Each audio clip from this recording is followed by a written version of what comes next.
Menyikapi rilis Kementerian Keuangan yang menyebut Pemprov Sumatera Selatan dinilai sebagai salah satu provinsi yang serapan dana untuk COVID-19 cukup rendah. Hal ini membuat Gubernur Sumatera Selatan Herman Deru memberikan pernyataan terkait masih rendahnya serapan dana COVID-19 di Sumatera Selatan saat ini, sesuai dengan rilis dari Kemenkeu.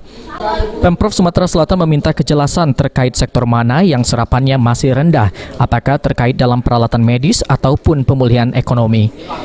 Karena serapan COVID-19 di Sumatera Selatan ini cukup luas, yaitu 17 kabupaten kota dan juga Provinsi Sumatera Selatan itu sendiri.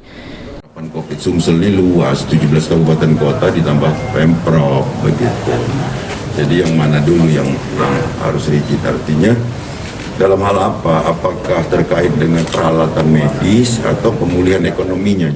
Berdasarkan data dari Kemenkeu, dalam hal ini Direktorat Jenderal Pembendaraan Negara atau DJPP per 30 September baru tercapai serapan dana COVID-19 di Sumatera Selatan 199,3 miliar atau 48,83%. Dari target sebelumnya yaitu 454,8 miliar rupiah. Sehingga DJPP meminta kepada pemerintah provinsi untuk mempercepat waktu serapan dana COVID karena waktu yang tersisa hanya 2 bulan lagi. Firman Hidayat, PAL TV.